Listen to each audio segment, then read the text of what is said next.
Welcome to episode 7 of Clever Dicks. In this episode, we talk to Caitlin O'Reilly. Caitlin is a legend of New Zealand open water swimming. At 12 years old, she's the youngest female to ever swim the Cook Strait, and since then has completed the whole New Zealand Triple Crown. At 19 years old, she's now got 5 of the Ocean Sevens under her belt. We talk about her training, whether she cries on her swims, and if she's afraid of sharks. Hope you enjoy it. Welcome, Clever Dicks. Today we have got one of the legends of New Zealand swimming, Caitlin O'Reilly, to join us. Caitlin, welcome to Clever Dicks. Thanks for having me. Wow, it's lovely. We got into trouble because we didn't have any of the beautiful gender with us. So you're our first woman, first lady. Thanks very much for joining us. Cool. I'm excited. Nice. So, for those of you who don't know Caitlin, super duper shy. Correct. So we are very privileged to have her here, so thank you. Maybe very quick background. Your initial claim to fame was the youngest swimmer to do the Cook Strait. Yep, youngest female. Youngest female. But you whooped the youngest dude, right? You whooped his time, didn't you? I've got no idea. I'm sure you did. He was your coach at the time, right? So my coach was the youngest New Zealander at the time. Yep. And then I took that record, but there's still a younger Indian boy who did it when he was like 11 awesome. or something. When was that? He did it after you, eh? Before me. Oh, okay. So John, my old coach, got the youngest to do it, and Yes. then 2 weeks later this Indian boy came over and took his record. So Okay, yeah. so not Kiwi-born Indian, like No. Indian. Yeah, I think All right, so. awesome. I didn't know about that. Why does nobody know about that? I've got no idea. Oh, dude, we're going to find him, track him down, and interview him. Okay, so from somebody that's sort of maybe not in the swimming circles, as I guess an 11-year-old, when you decided, hey, I wanted to give this a go, why? What 11-year-old wants to do that? I kind of started swimming like as a baby, doing the classes with my dad in a small little pool in Birkenhead, and then I did like Hilton Brown swimming, and then like school swimming, and I liked it. I enjoyed it, and I slowly moved up the groups and went into club swimming. And I remember my coach talking on poolside. He's like, yeah, I did this cool swim. I swam between the North and the South Island, blah, blah, blah. It was like 7 hours. I was like, cool, I'm going to do that. And your mom was like, yeah, cool, I can do that. Pretty much, yeah. Did she know much about it? No, and neither did I. I think that was probably a good thing and a bad thing, was Ignorance is the bliss. naivety of not really knowing. Like, I didn't do much ocean swimming leading into it. Yep. Like, beach series. Okay. That was it. But I'm assuming lots of time in the pool. Yeah, heaps of time in the pool. Every day, twice a day with the club. Yep. Just doing extra lengths. And everyone's like, Caitlin, what are you doing? I'm like, I just feel like doing extra lengths. I didn't tell anyone I was doing Cook Strait. I left school early a few days before and went back and was like, yeah, I did this cool thing. That's crazy, man. And was that when you met Phil for the first time? Yes. Yep. So he didn't help you with the training or anything like that? So No. literally there was like, hey... I think there was communication between John and Phil of kind of what to do, but John had done it, so he kind of... Okay. He knew. And do you still remember that swim? Like, was it tough? Was it hard? Did you chafe? Did you I throw up? remember getting in and thinking, oh, poop, what have I done? Like, it was dark. I thought, oh, there's actually things that live here. I hadn't considered that. You've still got a bit of a phobia of things that live in the water, hey? A little bit, yeah. Yeah? Have you But got better over the years? Yeah, went to Hawaii and actually went swimming with sharks, and now I'm like, oh, okay, they're just friends. They don't want to eat you. No, they don't want to eat me. They just want to have a finger look, or a hand and or something. yeah. Yeah. We're not on their menu. And then the rest of Cook Strait was choppy at the start, but the thing at the end was it was my first night swim. Yeah. We started at 2 p.m. and finished at 9. Oh, So it was my first night swim and I was in tears, and I think I've I'm sure. traumatized John and Phil a little bit. They say they can still hear me whimpering. So there was no shut up, put your head down and just carry on. That was it, pretty much. And then after that, came home, became... Had a few TV interviews, a few articles. Yeah. I met John Campbell. He was cool. And then I just went back to the pool. Just carried on doing your thing. Carried on racing and swimming in the pool. And then somewhere along that little line, obviously the Triple Crown was the seed was planted? Not till after Taupo. Okay. So Taupo was like, well, I can't just do one. I have to do more than one. Okay. What's next? And that was Taupo. Okay. And then... And you were 14? I think so, yeah. After Taupo, that was kind of planted. Before the Triple Crown, it was Ocean Sevens. Yep. After Cook Strait, I went on Google. I was like, what else is out there? Yep. That's in every single continent. I want to do that, except for a few. But that's pretty much travelling the world. Yep. Swimming, I want to do that. So a couple of years later, and you're like sort of almost done with your mission, man. Yeah, two to go. Hey? Should be done, but two to go. Pretty cool, man. So we're going to come back to Ocean 7 shortly. See how we go. You're linked somehow to Phil, right? Are you coached by Phil? Or? Yeah, he is my coach, yeah. Okay. So I met him Cook Strait. We didn't really chat that much before Taupo. And then after Taupo, once I'd done 2 swims with him, we became quite close. Okay. Yeah. He looked at you and he thought, this chick needs my help. Yeah, I think so. Before she kills herself. I think so. Okay. Yeah. All right. So Ocean 7, you have done 5. Yeah. Do you want to check your mum's notes and tell us which 5 you've done? Which 5 have you done? And, yep. Cook Strait was the first one I did in 2017. And then we did Japan. There was the COVID thing that blew everything up and delayed everything. Yep. Japan, I've done the English Channel, the North Channel, and the Strait of Gibraltar. So that Japan one, that's a pretty tough one. A lot of people who do Ocean Sevens leave that to later on in the piece. How did you go on that one? It was scary because of the language barrier and not quite knowing what was going on. Like, I trusted them, I had full faith in them, but it's interesting not being able to have that one-on-one conversation that's 100% perfectly clear, like it is with Phil. Just based on the language barrier. Yeah. And I suppose they don't know you and your capabilities and vice versa. Yeah, and that's the thing with all the pilots is that I've never met them before. It's like rocking up for a swim and not knowing who's crewing for you, but these guys all on their website, so they know what they're doing, so you've got to kind of trust. And there's a couple of conversations beforehand around, hey, this is how I want to feed, or do you tell them or do they tell you? So I'll let them know, but that's why I bring Phil with me, is because he does all that. Yeah, he communicates with the pilot. Him and my mum are my logistics managers. They do all the work and I just show up and swim. You just take the glory, right? Yeah. Your mum needs a medal, hey? She does. She does. Both my parents and my nana, all my grandparents, they need a medal for the shit they put up with. Okay, you'll need to go and track down a medal. Maybe go for a route turning course with Jim and you can make them some medals. Yeah, I will. That's not bad. So Japan, you finished on the first swim? Yep. First go.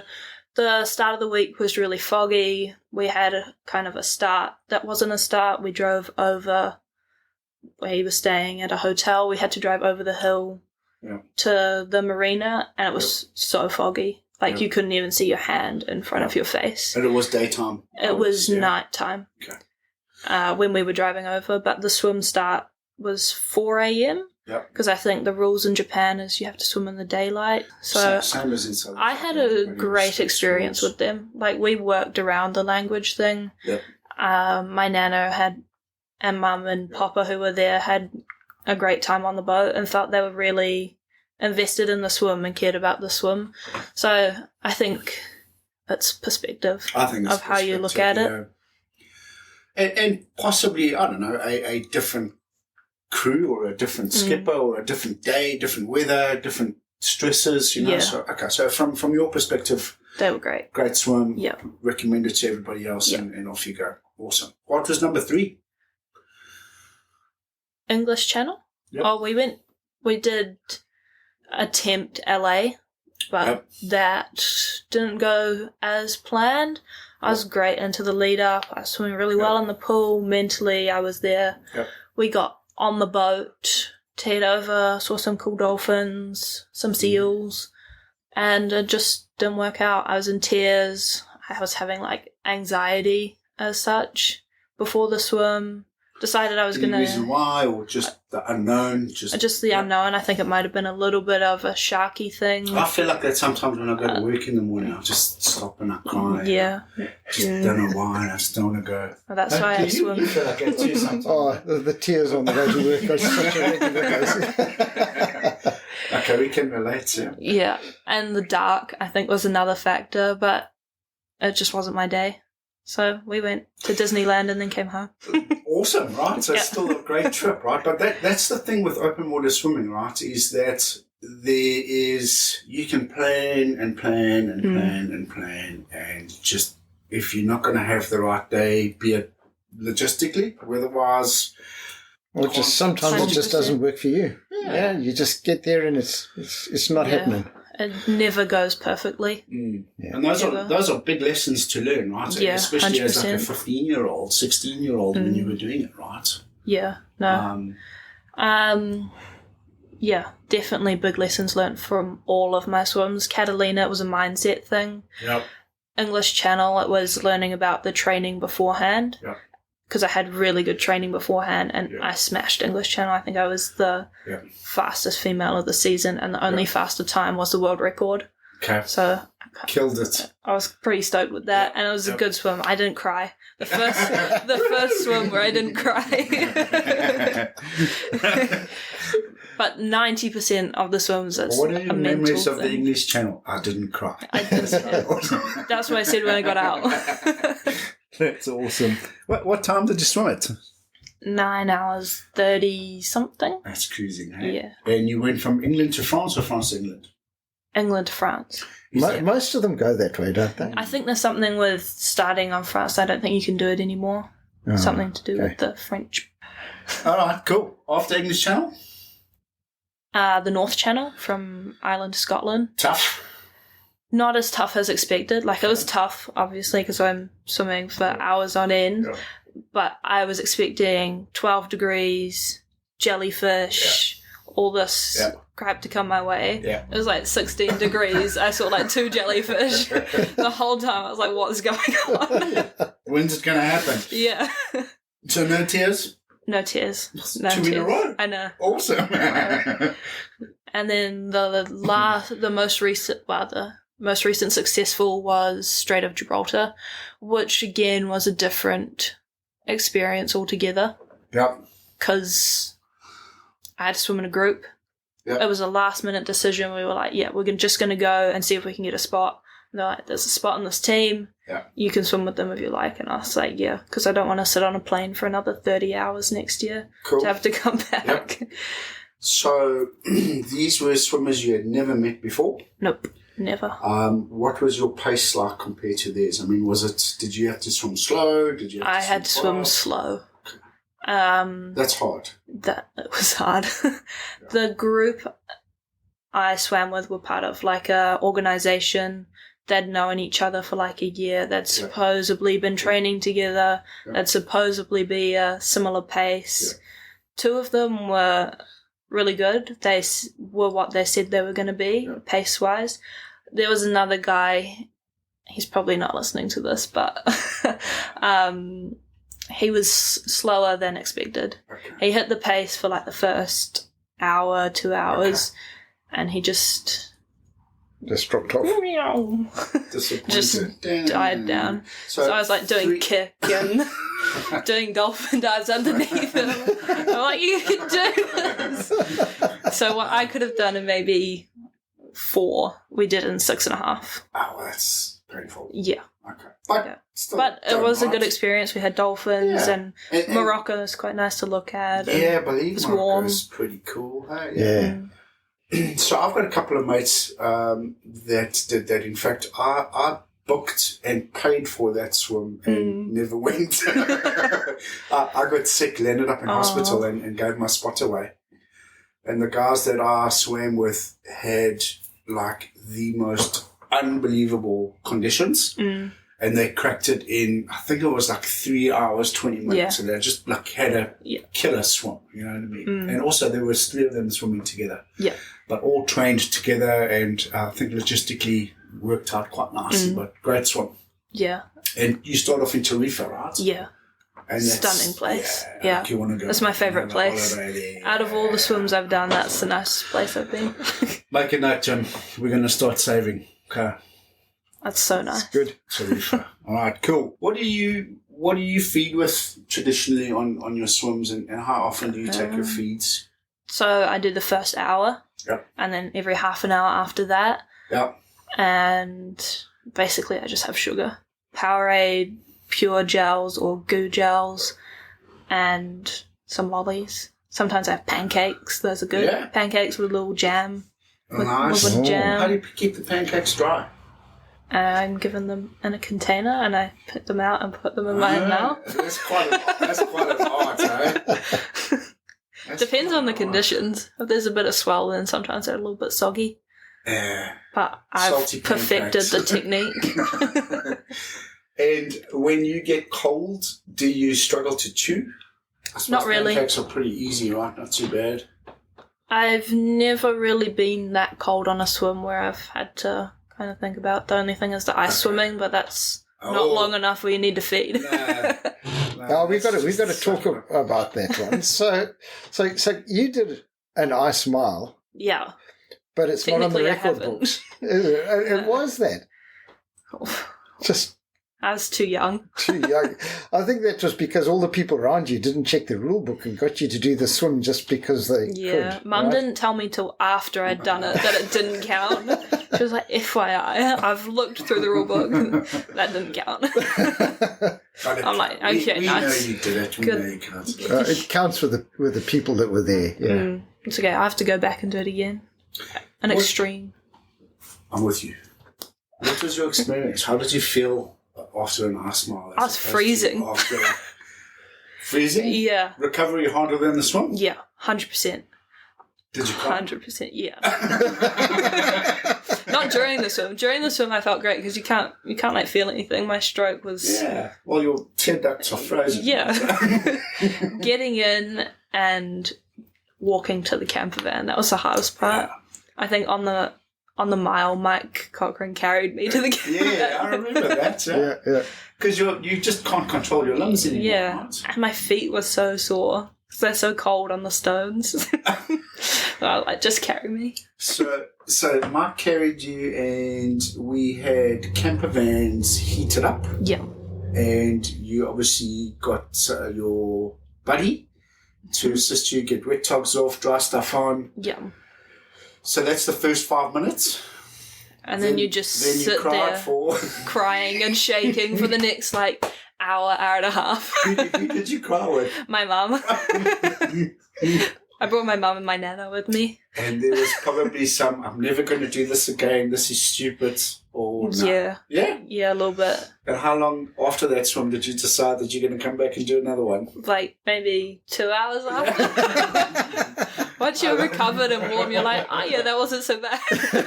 What was I carrying on about? Yeah. Right? Yeah. Such a girl. All right, cool. So, extreme ice mile. Extreme ice swim, not ice mile. What's that? I've got no idea. Okay. So the next level up. Can I help you with that? Yeah, you can. All right, cool. So, anything that is obviously further than a mile is a different category with ISA. And I believe 2 Kiwis. So Simon Oliver is one that has, I believe it's 2Ks. Happy to accept feedback if it's further. And I think, I know Sue Sherwin also did 2Ks. And those are the only two that I'm aware that have been done by Kiwi. So if you're going to aim for it, you're going to need to aim for probably, 2.1, 2.2-ish. I know John O'Riddler is quite keen on cracking one as well. I think we did our ice mile together. We were at the same time. Yeah. Okay. But I think you can also do an extreme swim if it's colder, if it's like 1 degree. Yeah, I believe so. Yeah. And then the other one, of course, if you want to do all the continents, you've got to go down, do a polar one. You've got to. That would be cool. That's on my list, on my bucket list. It's actually cold. Not cool. So down to Antarctica, yeah. How old are you now? 19. 19. So have you had a boyfriend before? Or a girlfriend? No. Will your dad let you have a boyfriend? No. I like your dad. He's cool. I'm going to chat to him. So who's going to pay for all these fancy swims down around? And we'll find some rich husband, dude. Yeah, that's why I'm doing paramedicine, so I can find me a nice doctor. Didn't work for my daughter. All right, doctors, we will give you Caitlin's email address after this. If you're keen for a coffee, let me know. Caitlin's dad and myself and Jim will be there to check around. All right, cool. That's interesting. All right, so as a 19-year-old, you are literally one of the world's best ultramarathon swimmers, right? This is me talking, not you talking. Right? I would put you quite easily up there in the ranks of Sarah Thomas and all of those guys, right? Now, I know you because we've known each other a little bit, and you're going to just be like, hey, I just swim, right? So, but the reality is you're a little legend in the making, right? So what I'm keen to know is how do you feel about your swimming accomplishments? Is it just like some kids go to the gym and play a soccer match and, hey, I went and, swam the English Channel?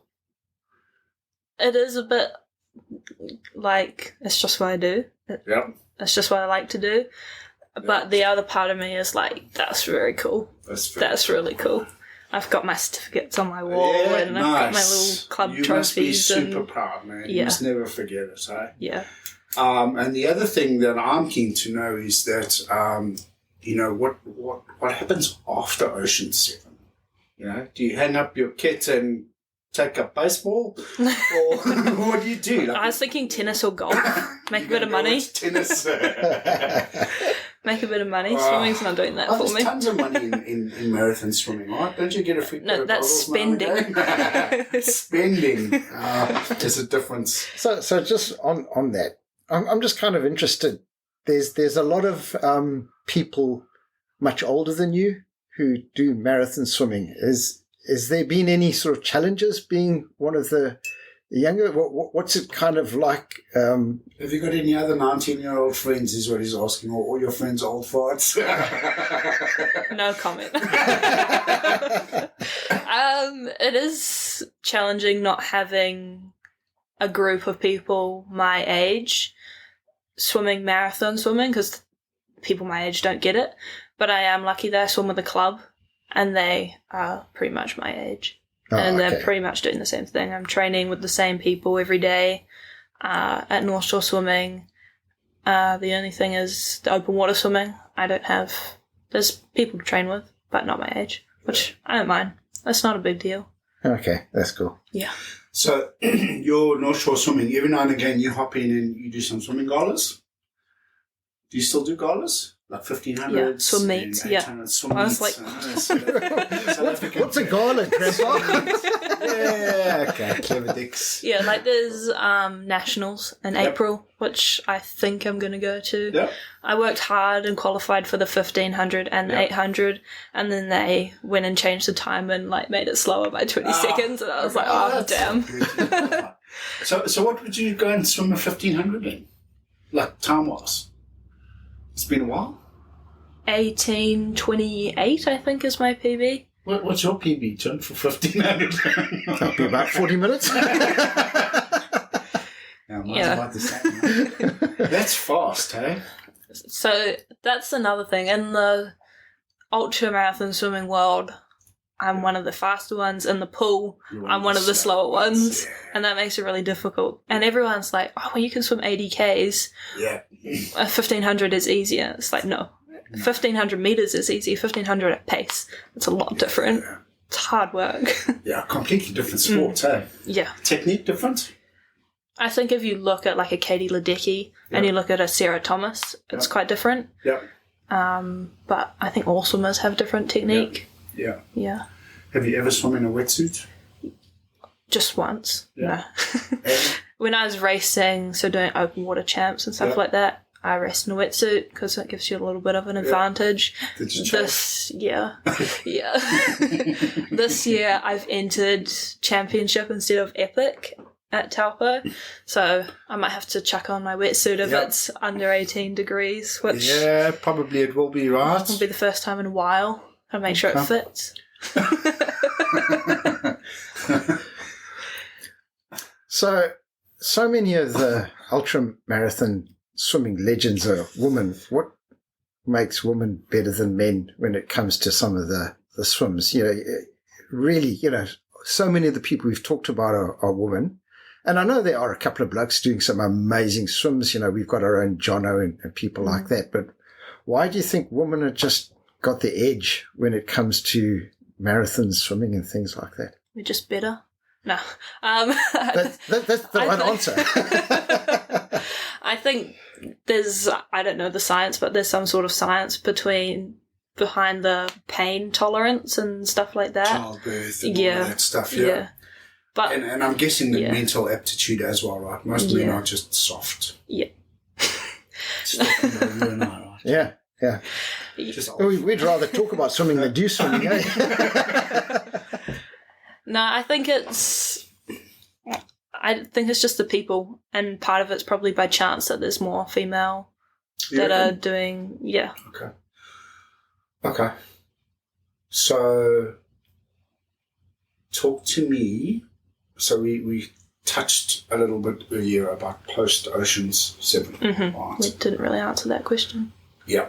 So, linked to that, maybe before we get to that answer, I want to just explore a little bit around your double Taupo.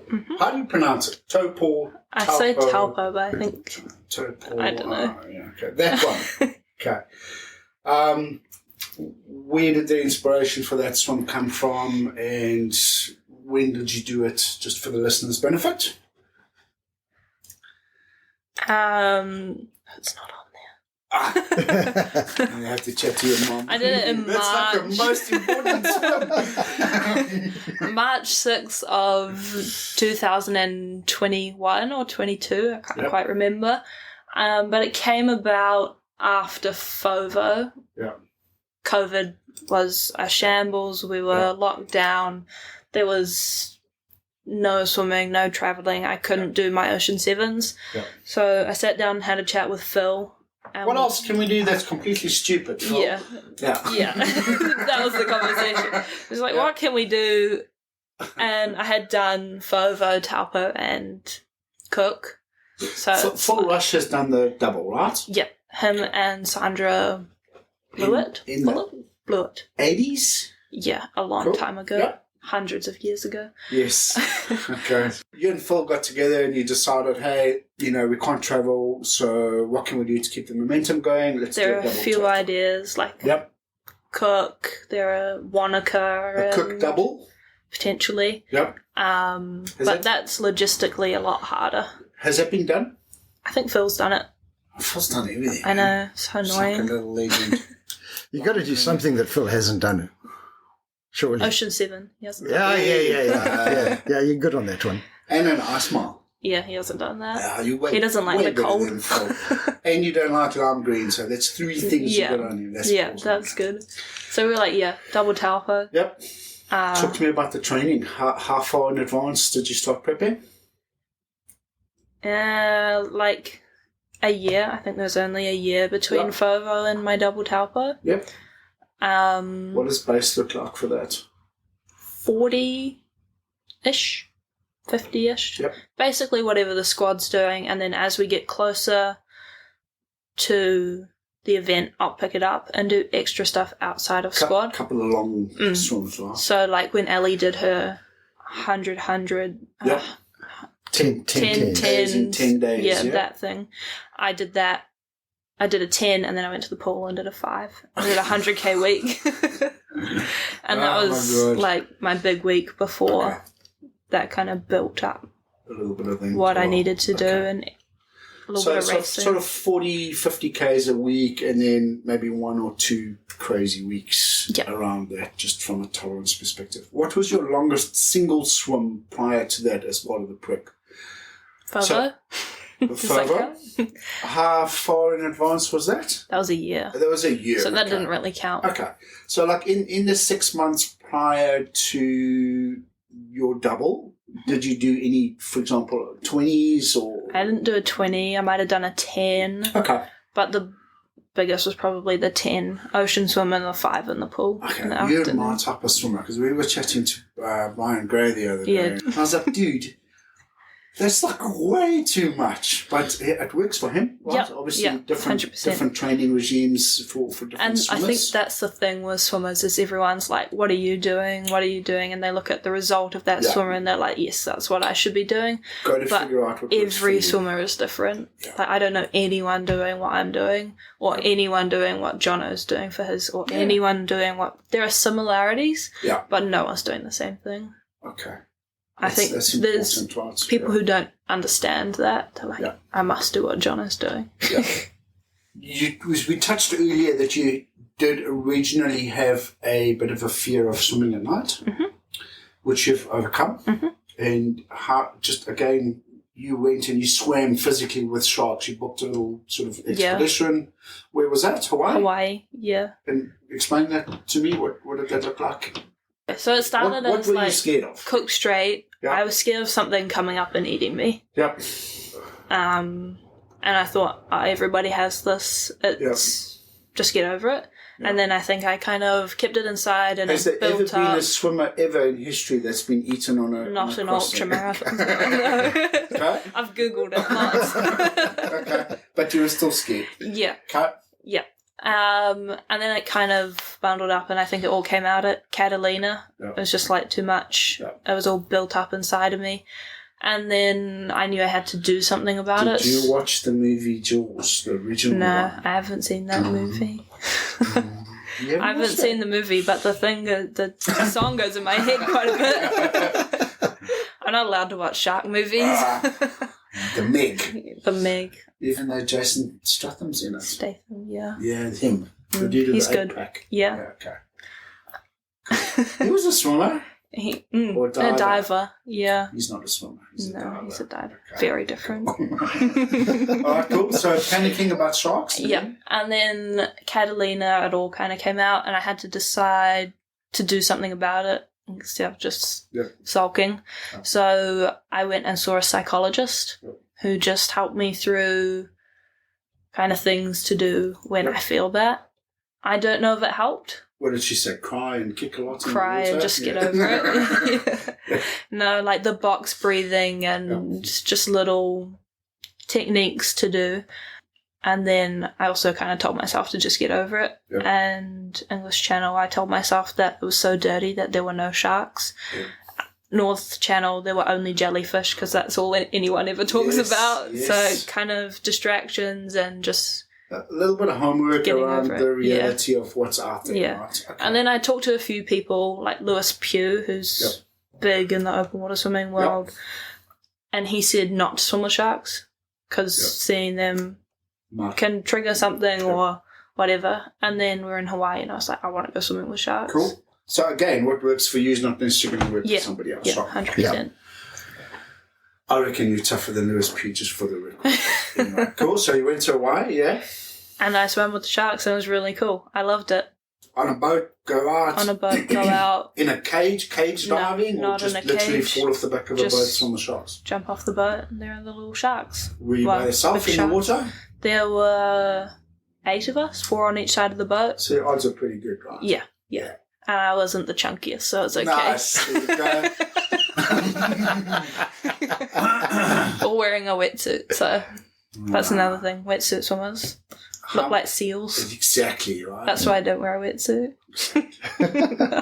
Exactly. And tell me, what type of sharks are they? Galapagos sharks and a tiger shark. Cool. So, And a couple of them? yeah, they're like 5 or 6. And what do swimming they do? around. They just swam around. Yeah. They don't Just do like anything. fish? Yeah, just like big fish. Yeah. Do you do anything stupid in your training, like ice baths or anything like that? Or No, cold showers? Nah? Special diets? no. I'm so chill when it comes. Like, I don't even have really a plan of what I'm going to do. Yeah. It just happens. I'm lucky because I have the squad, and that's a good base that I Yep. like. I know I need to make my 8 sessions a week. Yep. That's kind of the minimum, and then I know what I need to add on when I need to add it on. Yep. Do you add on like gym or land training or anything like that? I never used to do gym, but I've just started doing gym, so twice a week. I guess what you're trying to say there, what's important there for me is that you listen to your body. Right? Yeah. And if you have got the capacity and the strength and the time to do a big week, it happens. If you've got a whole bunch of stuff going on in your life, maybe you back off a little bit. And I think that's important, right? Yeah. Because you can't just, I can't, some people can, I can't just keep pushing and pushing and pushing and pushing because something's going to break, right? Yeah. Cool. I definitely think it's priorities. Yeah. Like, obviously, family's a big priority, work's a priority. Sometimes swimming is your priority, and it depends on goals as well. Like, if you want to do a Lake Taupo swim, sometimes you have to sacrifice your weekend with your family. Yeah. If that means you get in a long 10K swim. Absolutely. So what's the plans for work-wise down the line? Like, what are you doing? You've obviously finished school at Stay the at moment. home kid. Stay at home kid, so you stay at home until you're 40? Yeah. Does your dad know? Yeah. Okay. No, I'm cool. currently at university, going into my 3rd year Yep. to be a paramedic. Nice. So hopefully that'll be cool. We've done placement and stuff, so Yep. it's been Enjoying awesome. it, obviously? Yeah, I'm Yeah. really enjoying it. I'm looking forward to it. Yeah. So it's going to be interesting with the swimming, working around shift work and things like that, Yeah. but we'll see. It's life, right? Yeah. We'll make it happen. You'll figure it out, right? Yeah. Awesome. So you qualify when? A year and a half. Year and a half. Are you going to be able to drive the ambulance as well? Yeah, I do my Put the course at lights the end on of the and month. That's the only reason I wanted go to do through it. red robots Is to and shit drive. like that. The lights and sirens. So my daughter is a paramedic and she did the course in New Zealand, but she went over to the UK and she's got a job there. So the driving course there is 10 days. Oh, ours is only 2. It's 10 days. But she said, oh, Dad, it was so much fun.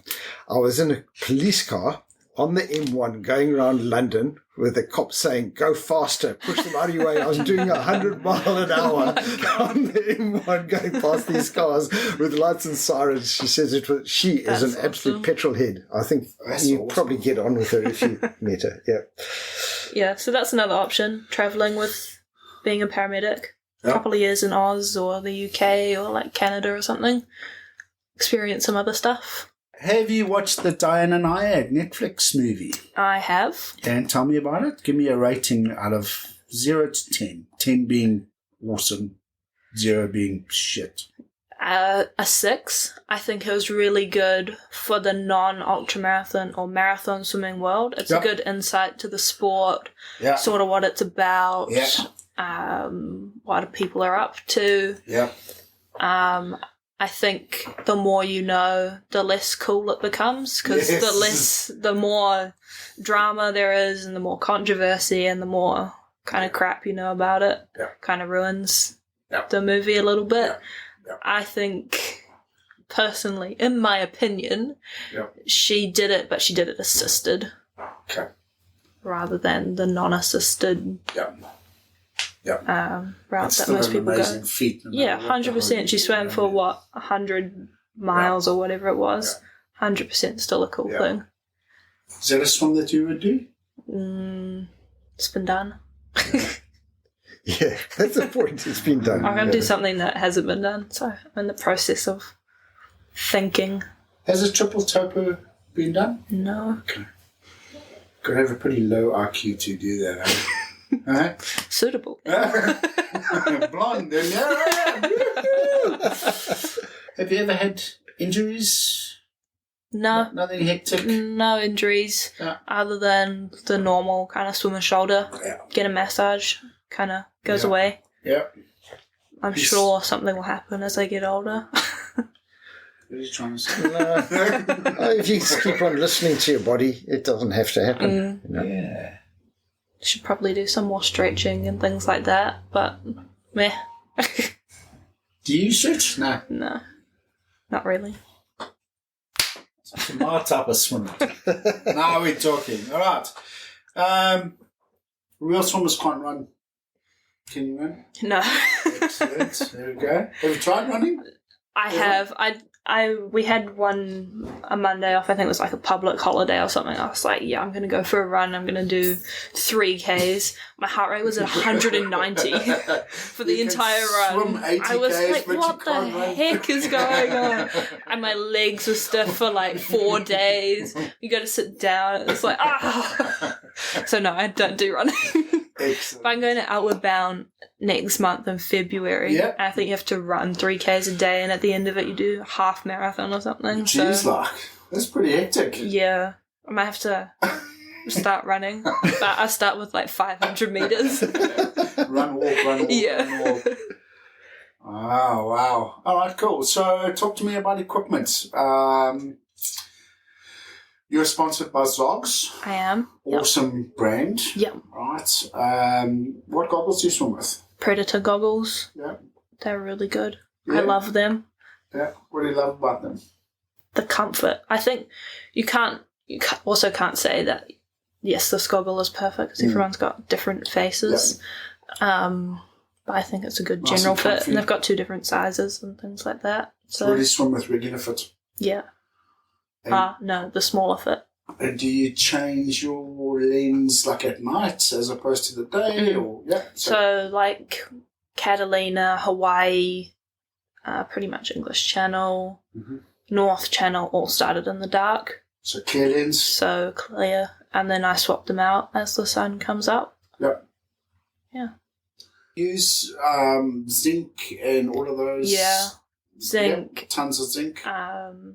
And Ocean I also have like and grease. Slide, stuff like that. Yeah. I don't know what Phil used, but he provides a big tub. Okay. And that gets lathered on. Yeah. And how long does that stay on for? Days.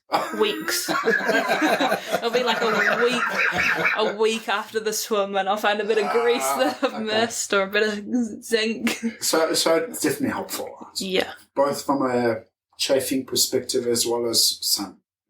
Not so much the grease, but the zinc is really good for the sun. English Channel, I was a bit slack and was a bit late putting my zinc on. Yeah. And it kind of came off as I jumped in the water, and then I had nice cap line after my swim. Yeah. Very super sexy, nice. Keep those photos. Awesome.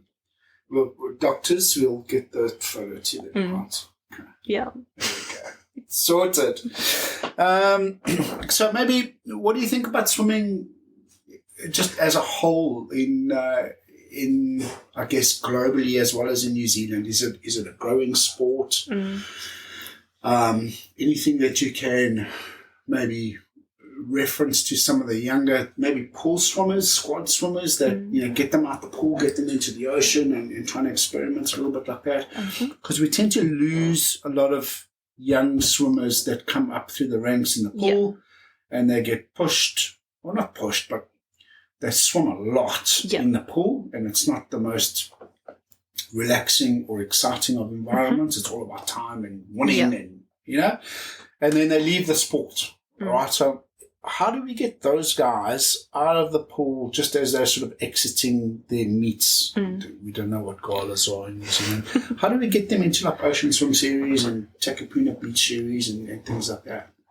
So I definitely think it's an issue with younger people. Like there's one other 19-year-old in my squad.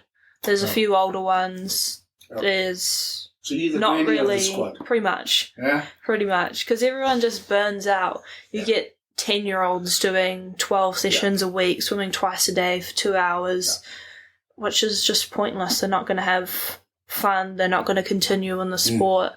at 10, you don't know if your kid is going to be an Olympic swimmer. So just let them have fun with the sport and enjoy it, and then maybe they will be. But I think I think it's people are pushed too hard. The fun part of it, because people are sort of dropping out. Not only they're burning out, but their lives are changing. Kind of starting to leave school, picking up either jobs or part-time jobs, going to uni, and your routine kind of shifts, and something's got to give. And it comes back to the priorities. If it's not on your priority list, then the swimming's going to drop out. And 100%. Yeah. Lots of my mates, when they went to uni, stopped swimming. Just wasn't for them anymore. Had other life plans. But I think if I didn't have the open water swimming, I would have been one of those swimmers that just stopped. Because swimming up and down in the pool can be fun at times, but when you're only racing for a time and not much else, it can get pretty boring, especially at that age, maybe 16 to 18, you don't really see the big PBs you do at 10. Like at 10, you're PBing every race. And then, Are you going to go and do some masters meets in the pool? Potentially. Yeah. Yeah. Just like mix it up, keep it. Yeah, cool. And, I mean, just from an inspirational perspective, right? I know if I think back to when I was your age, there was always an athlete or a person that sort of I would look up to or be, inspired by. Are there any athletes or just people in general that motivate you? There are so many. One of the first ones was Kim Chambers, the Kiwi who did the Ocean Sevens. She had a really cool documentary come out. I've been in contact with her. She had a bit of a disability, right? Yeah, she fell down the stairs and did something to her leg, some sort of, I'm not sure what it was, but she was inspirational. Yep. And that was one of the things that kind of pointed me towards Ocean Sevens. Yep. I was like, I want to be like her. Cool. Sarah Thomas, another one, cool 4-way English Channel, some other, I think she's got the longest lake swim, like the world record for that. It's 60. Lake Tahoe, right? I think it was Lake Powell, or Lake Champlain, I don't know, she's done too many, but it was like 67 hours or something like that. That's crazy. That's ridiculous. And I mean, again, she would be somebody great to talk to because she also balances life. She's a vet. I think she is. I don't know. Yeah, she's a breast cancer survivor and all this other inspirational full-time job, husbands, houses, blah blah blah. Doing the washing, doing the swimming, going to work. Yeah. And then you've got the Kiwi athletes like the Lisa Carrington, Valerie Adams. I did a podcast with a police officer and he knew Valerie Adams, and Valerie sent me a message saying, like a little video one saying, keep it up, you're doing great. That's super cool. That was the coolest thing ever. There's so many. Do you prefer salt water or open water? I like the lakes. There's nothing in the lakes. You'll be surprised, eh? I like the sea. I like the sea when it gives me a good assistance, like when you're going around Torpedo Bay. Yeah. Okay. But awesome. lake swimming. So if I was going to do another 80k plus, it would be in a lake. Okay, mate, we'll write that down. Because we're going to have a part 2 and a part 3 as time evolves with your swimming. Anything else from your side, Jim, that you've got scratching on your head there on your list of paper? No, kind of covered all my notes. I think, it's been a pretty full-ranging interview.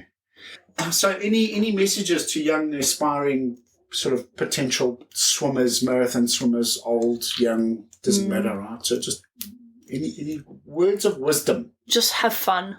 Have fun with it.